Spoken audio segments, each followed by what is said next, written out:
E aí, esse é mais um Marsalcast. E esse podcast aqui, você já sabe, né? De ano em ano aparece um podcast. Só que hoje, aproveitando aqui a presença ilustre, né, de um grande amigo, irmão, de alguém que, de longe, né? Hoje é meu primeiro contato pessoal com ele, mas tive que parar o que eu estava fazendo para receber esse cara, ouvir a sabedoria dele. Nós estamos aqui, à minha direita, é um cara chamado William Douglas. Esse cara é magistrado, ele é desembargador, ele é pai, ele é um brasileiro de altíssimo valor. Seja bem-vindo, William Douglas. Muito obrigado, prazer estar contigo. Parabéns aí pelos seus posicionamentos, né, por você ser, eu chamo isso de o cidadão completo.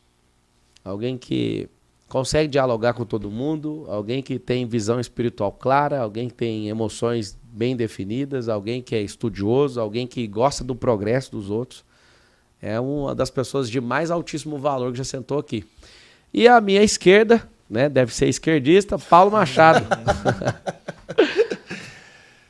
Prazer estar aqui, mas nada de esquerda, hein?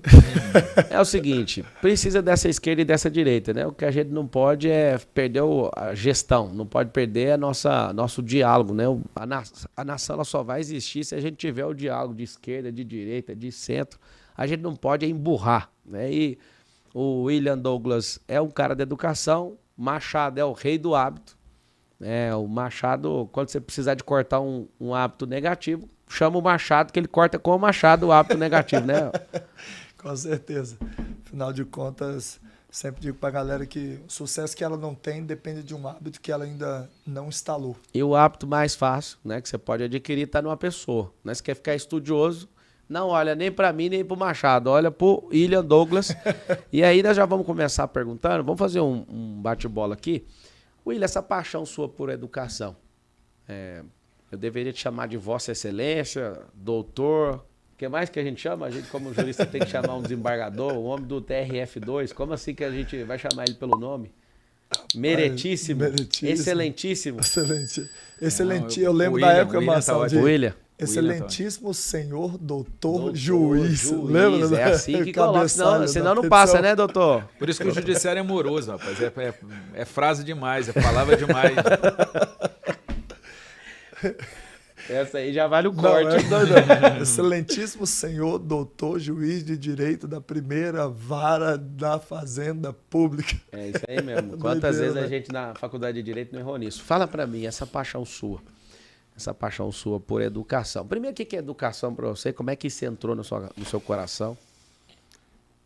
Bem, primeiro, tô feliz demais de estar aqui. Sou teu fã, fica agora que é falar isso? Ele é Douglas falando que é meu fã. Que é isso? Viveu pra isso, hein, Marcelo? Paulo Machado, a gente já tem uma história antiga, né? Na área de educação também, na área de serviço público. O Paulo Machado depois foi bem além disso, né? São dois mundos diferentes, o concurso e o empreendedorismo. E ele é uma das raras pessoas que conseguiu ter muito sucesso nas duas. O que mostra que sucesso tem receita de bolo simples. Ah, não tem receita de bolo? Tem receita de bolo. E ele é muito bom nisso. Vamos lá. Educação é você ser melhor do que foi ontem. É você saber fazer algo que você não fazia. E entrou na minha vida porque eu queria coisas que eu não era herdeiro. E eu falei assim, o jeito de eu conseguir é estudar. Então, a educação entrou desse jeito. E entrou também porque eu não gosto de estudar. Por não gostar de estudar, eu tinha que descobrir métodos para estudar o mínimo possível e fazer outras coisas. Então presta atenção. Por não gostar de estudar, dá um zoom nisso aí, anota no seu caderno, escreve aí, ó, você que está assistindo no YouTube, onde você estiver assistindo. Se você é alguém que gosta de estudar demais, você tem um problema. O seu problema é, você faz de menos. Se você não gosta de estudar, não significa que você não tenha que estudar. Você tem que arrumar um método. Né? Se o Paulo, como o William disse, ele é um cara que deu certo, tanto no serviço público, né? Quantos cartórios você passou aí? Rapaz, eu passei 14 vezes em 14 estados. A prova objetiva do concurso de cartório. Ou seja, é cartorário que chama, né? Isso. Tabelião, registrador. Tabelião, registrador. Então, o Paulo tinha cartório, ele decidiu. É uma mina de dinheiro o cartório, né? Rapaz, É bem interessante. É bem interessante, né? Eu tenho alguns Em outras amigos... palavras, é uma mina de É dinheiro. uma mina de dinheiro. É uma mina de dinheiro e o Paulo teve que dar ela de oferta, né? Pra mudar de cidade, pra construir o mundo do empreendedorismo. O Marçal é um pouco culpado disso. De eu ter aberto mão aí de uns... Sei lá, o Janguier fala que foi uma oferta de 50 milhões de reais, né? Eu acho pouco, esse cartório aí não tinha quase imóvel, não tinha quase nada dele. Mas então. esse é nas contas do Janguier, né? Como... Que também já foi. Ó, o Janguier hoje é o... Ele é do Ceará, o Janguier? Janguier é da Paraíba. Pernambuco. Apesar dele ser mais conhecido como Assim, sendo de segundo a Pernambuco, da revista Paraíba. Forbes, ele é o mais rico da Paraíba ali, Mais né? rico da o Paraíba. mais rico da Paraíba. Inclusive, essa semana vai estar lá em casa, que a gente tem uma confraria. Ele também já foi juiz, Ele já foi foi juiz, promotor, depois foi do Ministério advogado. Público. Hoje é o cara que... Você vê que você pode explodir, ter o sucesso que você falou em qualquer área. O Janguier, então, hoje é o cara número 1 de ensino, né? Até o maior grupo universitário do país hoje, o Ser Educacional. Mas vamos deixar aberto aqui, cada um perguntar para quem quiser. Termina só de responder a pergunta que eu fiz para ele, que é essa questão de como é que a educação entrou aí. Você falou que eu sou culpado, mas fala da sua culpa, tira a minha culpa daí. Você foi culpado de eu renunciar os cartórios. É o seguinte, entrou assim, desde 15 anos, Marçal, eu entendi que livro é poder. Eu nunca olhei para livro como livro, eu sempre olhei livro como ferramentas de poder. Então, eu estou conversando com você aqui, sou um completo ignorante. Eu saio, fico 2 horas dentro de uma sala lendo, eu sempre li para atingir um determinado objetivo. Então, o primeiro conjunto de livros que eu li na vida foi a Bíblia, com 15 anos, fora os livros escolares, foi a Bíblia, e depois o manual do Pense e Enriqueça, que todo mundo que está nessa sala aqui já deve ter lido. Então, para mim ficou muito claro que quando eu quero alguma coisa, eu consulto os manuais para ver o que os antigos, o que as pessoas já fizeram. Então, por isso que eu sigo o voto de Sua Excelência, de que de fato tem um método, de que de fato tem uma receita. Quando eu saí do mundo do concurso para me entregar ainda mais para o empreendedorismo, porque eu não só passei em concurso de cartório, eu queria o maior preparatório do Brasil para concurso de cartório. No meio do caminho eu fiz isso. Só que quando eu quis vir de fato para o empreendedorismo, aí eu observei algumas pessoas, dentre elas a que me chamou mais atenção foi o Marçal. Manda uma pergunta pro William. Ô William, se você voltasse no tempo, o que você faria diferente daquilo que você já fez? Porque o cara que passou na primeira posição dos melhores concursos do Brasil, como você passou, que desde 15 anos, na verdade, Passou já era aprovado. Várias vezes.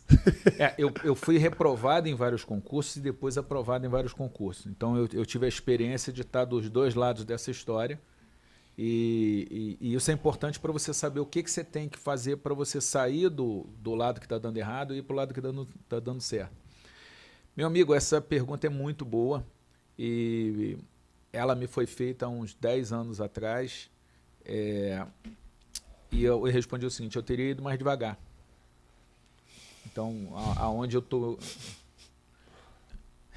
Mexeu com você alguma coisa aí? Tipo, para com isso, né, cara? E mais devagar do que você foi. Conta mais sobre isso.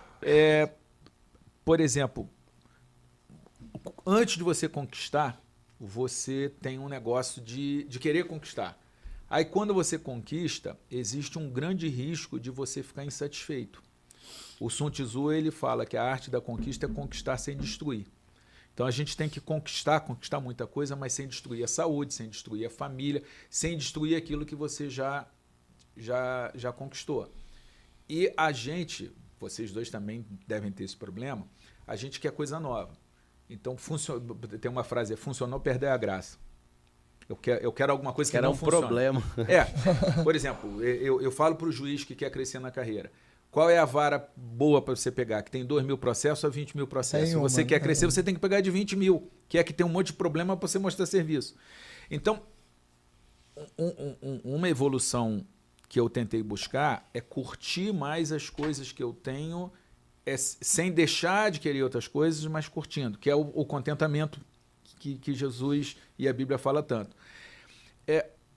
Quando eu olho para trás, eu falo assim, cara, aonde eu estou hoje, eu poderia chegar onde eu estou hoje, daqui a 4, 5, 10 anos, também ia estar bom.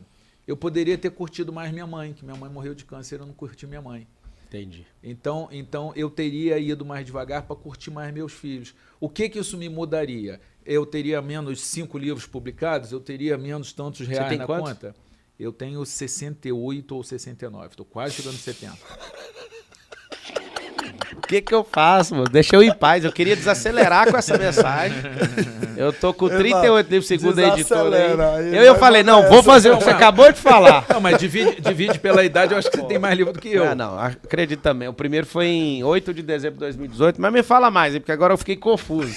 Era para desacelerar, então você teria feito menos 5, não, você teria feito menos 30 livros. Você só desaceleraria 12, 15% só do que você fez? Quantos por cento? Vamos falar de matemática agora.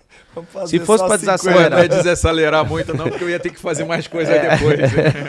Só um pouquinho mais devagar para curtir um pouco mais de família, para curtir mais um pouco os filhos, que é algo que eu mudaria. Mas a gente tem que construir. Olha só, a gente estava conversando agora com o Paulo, a coisa mais assustadora é que se leva um tempo para chegar a um nível de conhecimento, e quando eu falo conhecimento, não é só conhecimento técnico, é de maturidade emocional. De sabedoria. De sabedoria, isso aí, perfeito. Cara, quando você chega lá, você olha para a tua vida, vocês ainda não estão passando por isso, mas acho que talvez vocês vão lembrar de mim daqui a pouco. Você olha e fala, cara, eu cheguei aqui, eu não tenho tanto tempo pela frente. Então, na minha idade, você já viu o final da estrada. E você fala, caraca, agora que eu estou tão bom para construir tanto mais coisa, eu tenho menos tempo. E isso é o que mais me assusta. Quanto melhor você fica, menos tempo te resta. Não porque saber mais é ruim, mas porque para saber mais você leva tempo. Por isso que é bom você ter bons mestres para ver se você acelera esse negócio. Me fala uma coisa, William. Ele briga quando a gente chama ele de doutor. Não é excelentíssimo aqui, é o William, né? Como é que é esse negócio de ser desembargador e ter essa inquietude em querer ensinar os outros, em querer escrever stand de livro, em querer... eu vi um vídeo seu, né, que viralizou ali, que você estava dando uma aula pros congressistas, né? Tipo... Como que esse tanto de 513 deputados, 81 senadores tem menos poder do que um ministro? E aí você se usou nisso, eu achei fenômeno. Que você falou, você está na magistratura tem 30 anos. Acabei de completar 30 anos. Parabéns pelos 30 anos. Imagina um homem da sua estirpe, 30 anos, e não teve um voto do povo. O cara que virou juiz, ele teve o voto dele mesmo. Eu tenho que aplicar as leis feitas por quem tem voto. E aí você fala dali, você pode comentar esse vídeo, se der aí, até na edição, colocar um pedaço do vídeo que eu achei fenômeno ali. É um homem nobre, não é alguém que está fazendo algazarra, não é alguém que está afrontando, mas ali foi um confronto, não foi contra um ministro, foi contra o Congresso. Porque o Congresso tem os votos do povo e não está agindo da forma que deveria. Não que eu queira... dizer, Marçal, só uma intervenção, que na França até hoje, nós somos constitucionalistas, sabemos disso, né, o William? Eles não aceitam os magistrados declararem uma lei inconstitucional. Eles têm um congresso, uma espécie de congresso que analisa a lei antes dela ser produzida. Eles fazem a verificação de compatibilidade das normas com a Constituição. Agora, uma vez que a lei já entrou em vigor, não existe a possibilidade do judiciário declarar a lei inconstitucional. O judiciário tinha que aplicar a lei, não declarar a inconstitucionalidade da lei. Né? Eles chamam isso de governo do juiz e não aceitam. Agora, a coisa pode ser pior. Uma coisa é o judiciário brasileiro pegar esta lei é inconstitucional e eu tiro ela do sistema. Ok. O problema é o ativismo. É quando ele tira e ele cria uma lei sem ter a legitimidade do voto, povo, né? E sem ter a diversidade que o Congresso tem. Porque o Congresso, você vai olhar, tem branco, tem preto, tem índio, tem gay, tem hétero, tem... É muito mais parecido com o povo do que o Supremo. Certa vez eu falei um negócio, Paulo e William, eu fui mal interpretado. Eu falei assim, ó, todo mundo naquela derrubada da Dilma, naquele impeachment, falou assim, eu fiquei assistindo lá o dia inteiro na televisão, eu fiquei com vergonha de ver os parlamentares que nós temos. Aí eu falei, mas tá com vergonha de quê? Aquele povo representa a gente. Quem que foi que você votou? Você tem que ter vergonha se o cara que você votou, teve uma atitude adversa daquilo que você esperava, dando voto para ele. Agora, o Tchão da verdura, ele é o cara, todo mundo sabia que era o Tchão da verdura, ele representa aquele cara, os caras dos movimentos. Aí fui explicar para as pessoas o seguinte, não, quase me mataram. Eu falei, se um congresso for feito só de um tipo de pessoa, o Brasil tá perdido. Sei. Porque um tipo de gente não entende de infraestrutura. Não tem um cara com pegada. Se fizer, eu sou empresário, só que eu também já fui trabalhador. Continuo sendo um grande trabalhador, né? Acordo antes de todo mundo, 3h45 da manhã, só não faz parte do proletariado. Só que tem um detalhe, se a gente colocasse 513 deputados que são empresários, os trabalhadores estavam perdidos. Tava perdido. Mas se a gente colocar só trabalhador, o que ia acontecer? As empresas estariam perdidas. E os trabalhadores também, porque logo em seguida a empresa quebrar. Ia perder as empresas. Ou seja, nós não queremos um congresso que pense igual. Vai se levantar um político, William, eu te falo isso, sentindo isso, que é um tempo novo do Brasil, um político que não tem lado, cara. Um político que quer ver o país prosperar e que aceita a pluralidade, que dá conta de dialogar com todo mundo e quer te dar os parabéns, inclusive. Você é um cara que a gente percebe que mesmo tendo uma visão muito clara, né, sua espiritualidade sempre muito bem colocada, mas você é um cara que conversa com todo mundo. Você é um cara que eu não vejo ninguém falando assim, isso é intragável. Porque um cara que, quando ele toma uma posição, as pessoas já não aguentam ele mais. Só que eu te vejo, né, circulando e trafegando muito bem ali no Congresso, e tendo amizade, conversando com todo mundo desses lados que eles criam para dividir a gente, né? Me fala uma coisa, você ia falar antes? Não, só ia dizer que, apesar da gente falar muito do Supremo, Marçal, no Brasil nós temos... Dá uma inclinada no microfone assim, ó. Isso.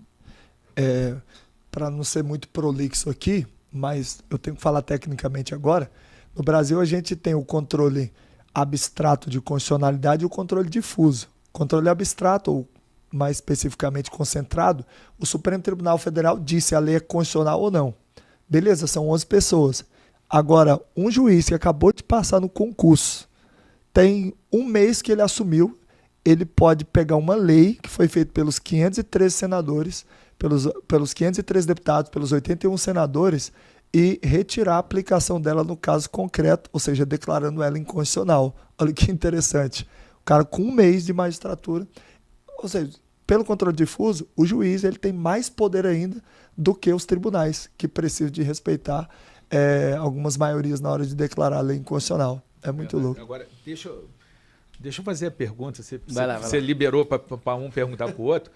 Eu vou te fazer a mesma pergunta que ele fez. O que o Pablo faria de diferente? O que eu faria de diferente? Eu mudaria meu estilo de economia. Eu também fui muito agressivo, apesar de ter 36, você está com 58, né? 56. 56, não precisa dar 2 anos a mais aí, né? Não.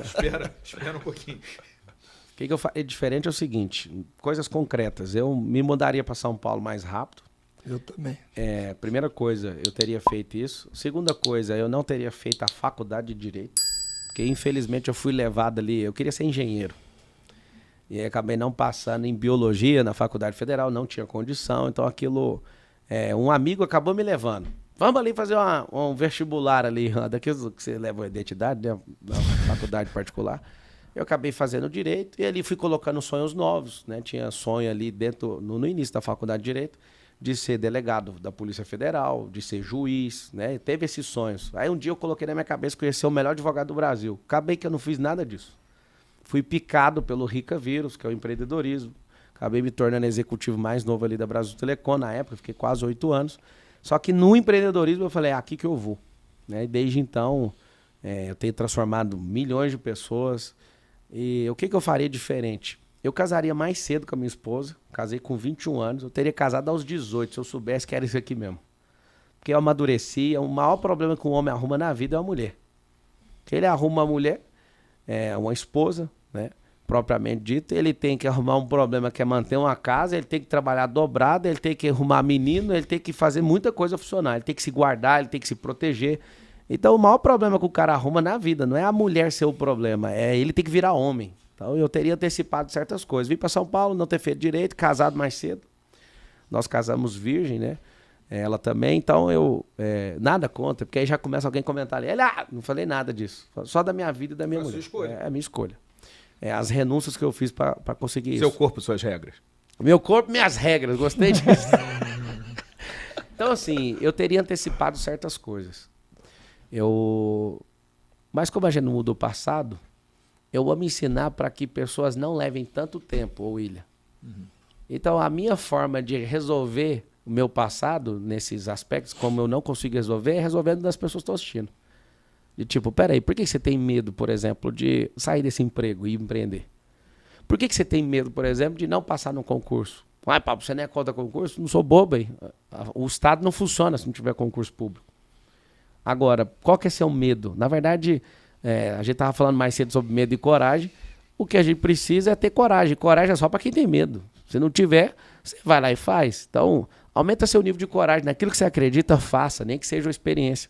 Nosso amigo Janguier foi juiz, promotor, o maior dono de faculdade do Brasil. Às vezes você, como desembargador, tão poderoso, né, aos olhos do sistema hoje do Brasil, você pode amanhã virar e falar, não quero mais ser desembargador, pedir exoneração, só que quem normal vai entender você, num cargo de tamanho poder, né, de tamanha influência. Eu vou seguir seu conselho de desacelerar, que eu já tenho feito isso, e vou, como eu não consigo mudar o passado, eu só consigo ressignificar, eu vou continuar ensinando pessoas para elas não levarem tanto tempo para conseguir, ou para criar coragem. Elas podem se jogar, olhando para a visão espiritual, Deus te ajuda no caminho. Te dá um consolo, isso de você conseguir, não deu tempo para mim, mas deu tempo para alguém. Sim. Por exemplo, eu vivi isso quando eu ensinei dentro de uma sala de aula que tem garota que gosta de nerd. Eu achava que as garotas só gostavam de atletas. Pois é, aí tempos depois vem um nerd total, uns óculos e tal, bem nerdzão, e ele, pô, professor, obrigado, a garota mais bonita, eu estava afim dela e eu não estava com coragem, mas o senhor disse que algumas garotas gostam de nerd, eu fui lá testar e ela gosta de nerd, estou namorando. Então isso de você não viver, mas você proporcionar alguém viver é muito legal. Legal. Tem gente que é ecossexual, né? Então um negócio novo agora, assim, que nenhuma geração essa eu não conheço. Deixa pra lá. Deixa pra lá. Olha no Google aí. Já que ele falou sobre as experiências, esses dias agora no último treinamento, me veio uma visão muito clara.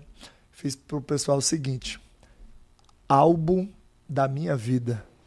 Eu me vi numa visualização com 100 anos de idade. Sabe aqueles álbuns de fotografia, aqueles antigos que a mãe trazia para ver? Eu imaginei com 100 anos de idade e eu pensei o seguinte, falei, cara, quais são as experiências que eu gostaria de ter vivido se eu tivesse com 100 anos? E aí eu mandei fazer para mim agora, aí vai vir igual álbum de figurinha, vai vir em branco e embaixo eu vou escrever as experiências. Sei lá, um dia inteiro com a minha filha no Magic Kingdom, passando por todos os brinquedos. Um dia esquiando lá nos Alpes Suíços. E eu vou escrever todas elas e depois eu vou tirar a foto e eu vou completar igual a gente completa álbum de figurinha.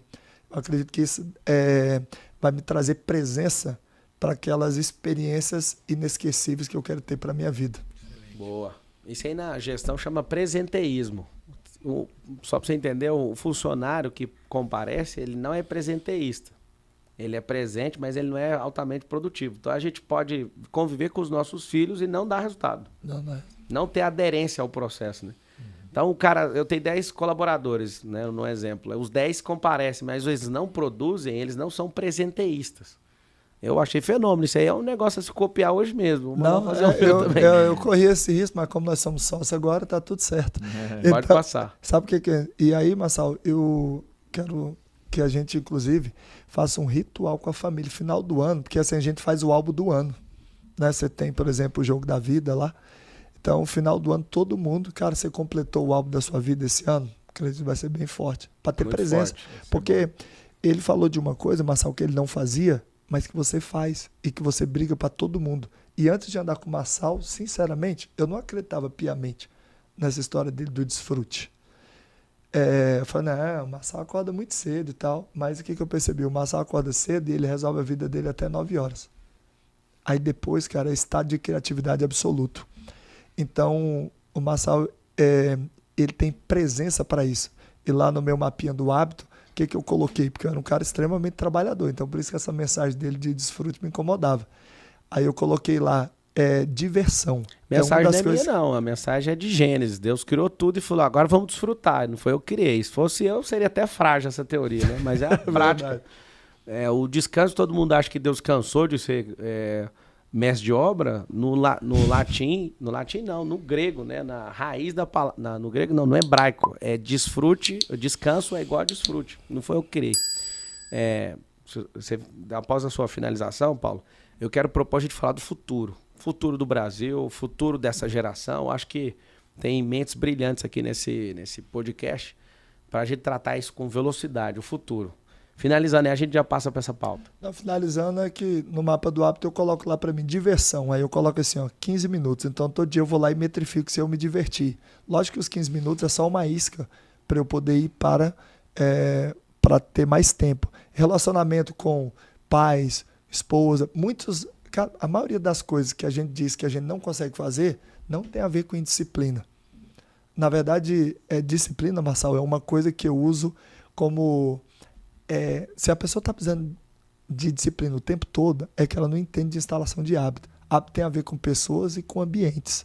Então, a disciplina eu uso em último lugar. Porque se eu estou nos ambientes que eu preciso estar, eu não preciso usar a disciplina. Eu deixo para gastar ela nos lugares que são inóspitos, nos lugares que não são propícios para a instalação dos hábitos que eu quero.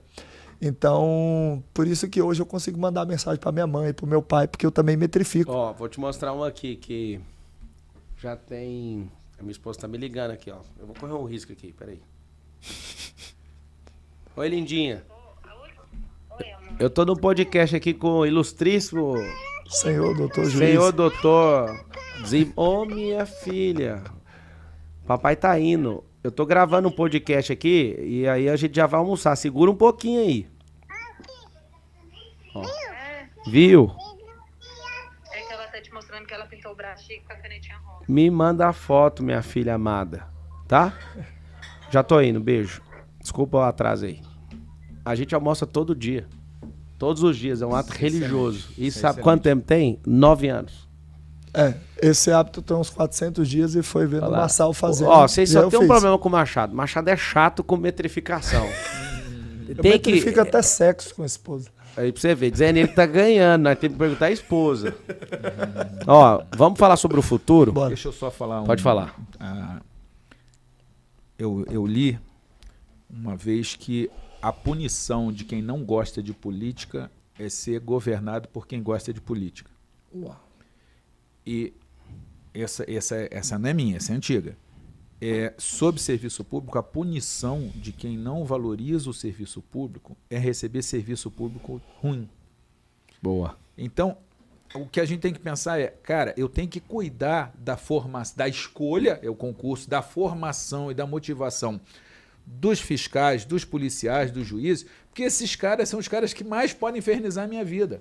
Quem mais atrapalha a vida do empresário é o Estado brasileiro. Então o empresário, ele tem que falar assim, cara, eu tenho que botar um cara de bom senso ali para ele não me atrapalhar. E eu disse isso, eu fiz uma palestra, quem me convidou foi o Engeguê, para os donos de faculdade privada, e tinha um pessoal lá do MEC. Chegou uma turma. Eu virei para ele e falei, de servidor para servidor. Se a gente não atrapalhar esses caras que estão aí, eles vão fazer grandes coisas pelo país. Boa. É só a gente não atrapalhar. Dá para ajudar? Dá. Mas se a gente não atrapalhar... Me fizeram uma pergunta, acho que foi na CNN. Eles falaram assim, o que é que você vai fazer sendo presidente do Brasil, né? Ano passado eu fui candidato a presidente. E aí me falaram, o que você vai fazer? Eu falei, ajudar os pobres e não atrapalhar os ricos.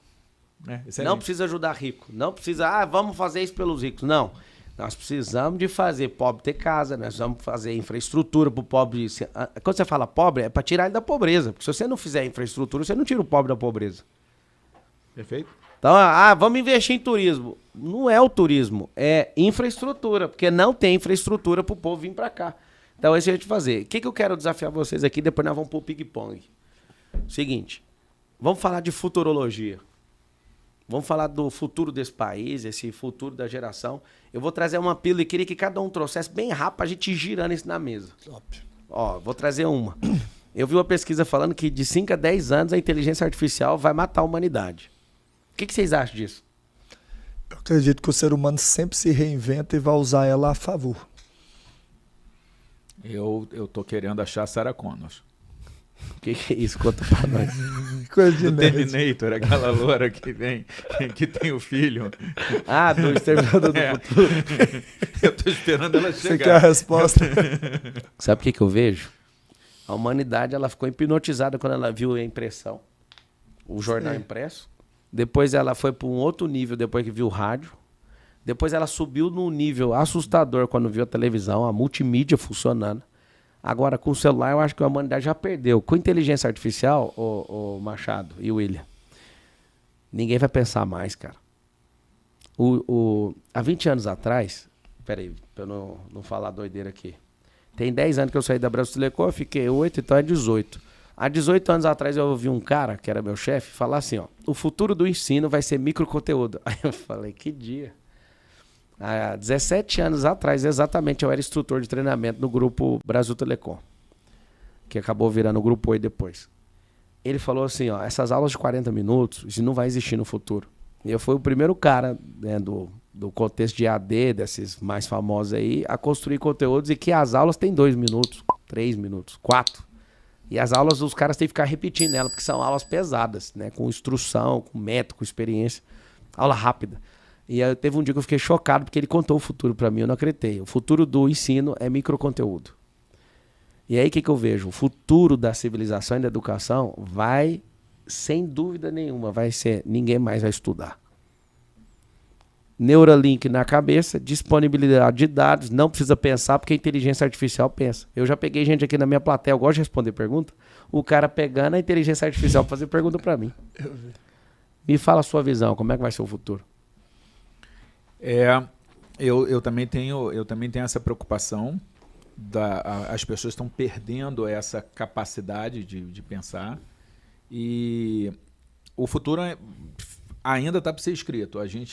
O jogo não está definido nem para um lado ou para o outro. Eu consigo ver, ao mesmo tempo, um futuro maravilhoso, onde a gente consegue usar toda essa tecnologia para melhorar a vida das pessoas, mas também um futuro bizarramente trágico, com muita gente completamente estúpida, alguns caras muito poucos inteligentes e explorando todo mundo, algumas pessoas extremamente ricas, já também perto disso, e uma grande multidão sem nada e sem ferramenta para melhorar. Então eu estou um pouco preocupado. Lamento dar uma notícia assim, mas eu tenho preocupação. Mas você imagina a devolução. A evolução de rádio, de impressão para rádio, para TV, para celular, para inteligência artificial e para chip na cabeça.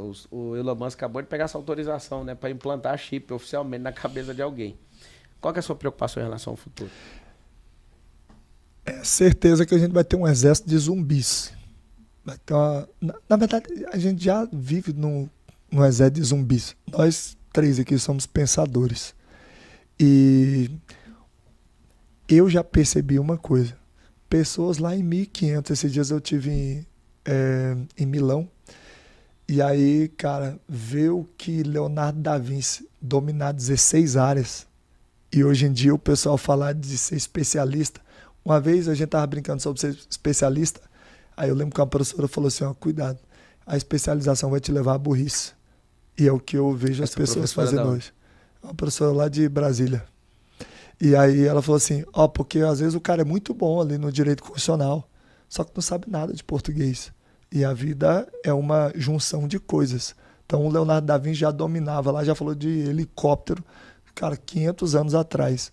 Então a inteligência artificial, veja, o próprio nome está dizendo, ela vai se tornar artificial, mas aquela inteligência natural, ela vai desaparecer porque as pessoas não pensam. O nome do livro que mais inspirou finanças no século XX, Pense e Enriqueça. As pessoas estão deixando de pensar.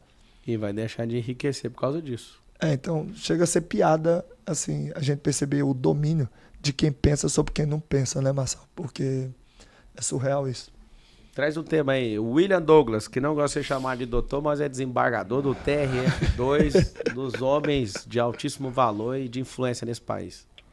Se a gente vai conseguir levar o brasileiro a respeitar o artigo 5º, que fala de ampla defesa, de contraditório, de liberdade de opinião, Todos de são liberdade iguais religiosa. perante a lei.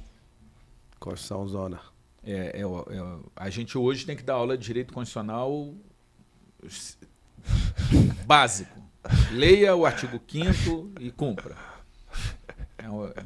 Eu acho que é o desafio. As pessoas não estão fazendo mais isso nas redes. Ninguém conversa mais. Consegue, num ping-pong assim, responder em uma palavra o que é o sentimento que você tem quando eu falar o nome da pessoa? Bora. Consegue? Vamos lá, Bolsonaro. Em uma palavra. Pode pensar demais não. Vai, pensou demais e vai para as porras. Vacilão. Desperdício. Desperdício. Uau. Vacilão. Vacilão. Lula. Desperdício. Não, aí não. A mesma palavra eu não vou admitir, não. Um é desperdício positivo, outro é desperdício negativo. Não, vai lá. Lula. Mistério. Mistério. Eita. Persuasão. Persuasão. Me fala Brasil. O que é o sentimento quando ouve Brasil?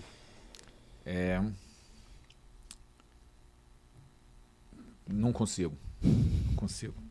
Brasil, Caramba, cara. excelentíssimo desembargador, como assim? Tem que despachar essa aí, doutor. Vamos, pega a caneta. Pode pedir vista, não. Não, vamos lá, vamos desenrolar esse processo. Vai. Brasil? Reinvenção. Reinvenção. Eu, pensando com um pouquinho mais de tempo, encruzilhada. Ele manda o caos, eu resolvo. Tá bom, eu fiquei até sem perguntar, não sei nem o que dizer. E pra agora. você, qual? O Brasil? O Brasil é um novo tempo, então é novo. Eu vejo por mais que tem gente querendo atrapalhar, eu vejo um novo tempo, não um partido, viu? Não é um partido novo, não. Ô, William, deixa eu dar uma de Alexandre aqui. E quando fala Marçal, o que vem na sua cabeça? Pô, cara, um cara extraordinário. Quando vem seu nome na minha cabeça, vem nobreza. Eu tenho vontade de fazer um negócio aqui, não sei se vai custar alguma coisa para você ou para mim, mas eu vou fazer. Não sou profeta, quer dizer, eu sou. Eu acredito que com a competência, com a sabedoria que você tem, né, principalmente a sabedoria, mais do que a inteligência. Eu acredito aí que até em 2030, nessas próximas vagas que vão surgir, não sei se, eu acredito que o Lula não vai te indicar, porque isso é do próprio presidente, né? Não sei se a frequência bate aí. Mas eu acredito que você vai virar ministro do STF. Eu vejo você com esse alguém que a gente precisa de ter que, né, ter uma nobreza, uma mão nobre na justiça, sabe? Então, vai ficar registrado aqui. Algumas vezes eu falei na minha vida, eu também não lembro, assim, de errar uma profecia, mas eu sinto isso no meu coração, assim, que você é um cara preparado para isso. Vou te falar por quê. Diálogo. Extrema inteligência, posicionamento e diálogo. Nós precisamos de gente que não joga, não joga contra o povo. Eu vou deixar isso aqui registrado. Toma essa ousadia aqui, essa coragem, né? Porque hoje no Brasil tá complicado você falar qualquer coisa, mas eu sinto isso. Eu tenho uma energia de sentir algumas coisas e quando o Paulo falou que você viria aqui, eu parei, né? Eu ia fazer aula de helicóptero hoje. E aí eu falei, não, peraí, vamos dar atenção para esse homem, que é um dos homens mais nobres do país. Eu quero deixar isso aí registrado. Obrigado. Eu imagino que isso já aconteceu, mas a gente tem que esperar o tempo, né? O tempo, ele vai mostrar isso. Machado, pra gente ir pra reta final. Me fala aí. O que você fala para essas pessoas que acompanharam isso aqui? É muito... Às vezes as pessoas falam assim, essas pessoas são pessoas extraordinárias. Mas entre nós somos pessoas comuns de verdade. A fama é um negócio que dá trabalho demais. Às vezes a fama traz a coisa boa e a coisa ruim. Mas o que eu tenho para te falar é que não tem ninguém extraordinário. Extraordinário é o nome que uma pessoa que está fora daquilo fala, né? Então, o extraordinário é aquilo que você está fora, vivendo uma vida que parece distante, mas você pode aproximar, né? Um dia você era estudante de direito, depois virou juiz, depois virou desembargador, alguém que ajuda pessoas a passar em concurso, inclusive um dos maiores escritores do país. Tá aqui o Paulo, que abriu mão de um tanto de coisa, e você fala, eles são extraordinários, é porque você ainda não chegou nessa frequência. No final das contas, a Constituição está certa. Todos são iguais perante a lei. Aí eu te pergunto, você cria suas próprias leis, né, para prosperar, para cuidar da sua vida, para conhecer mais a Deus, as suas leis pessoais de... Que hora que você acorda, Machado? 3h35 da manhã. É a lei dele. Eu não vou nem perguntar a mesma coisa pro William, porque o William tem outro sistema de lei que fez ele chegar onde ele está. Então, o recado que eu dou para vocês é esse. Que recado que você dá e nós vamos finalizar com o nosso ilustríssimo e excelentíssimo. Eu vou dar um recado com uma pergunta, do jeito que o Marçal gosta. Se você pudesse pegar a mente do Marçal, a mente do William ou a minha mente e colocasse nessa carcaça aí que você chama de corpo, quanto tempo você acha que você levaria para você bater seu primeiro milhão, para você resolver seu casamento, para você abrir novas empresas, para você mudar, virar juiz? Quanto tempo você levaria? Virar presidente. Virar presidente. Quanto tempo? Tenho certeza que você falou assim, aí era na hora. Se eu tivesse a cabeça do Machado, eu viraria presidente em 1600. Quantos dias que você está correndo esse nome? 666 dias. 1666 dias eu viraria presidente. E você, William?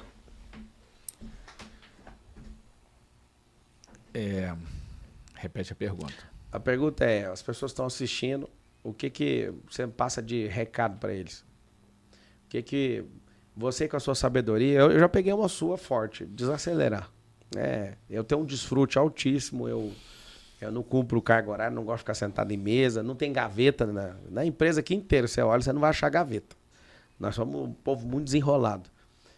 Mas para as pessoas que assistiram a gente até agora, assim, qual o recado que você passa para elas lá do seu coração? O que elas precisam de ouvir do coração? Olha naquela câmera lá, do William Douglas. Bem, vamos lá. Você está ouvindo a gente conversar e está vendo 3 histórias diferentes de sucesso. E talvez você fale assim, isso não é para mim.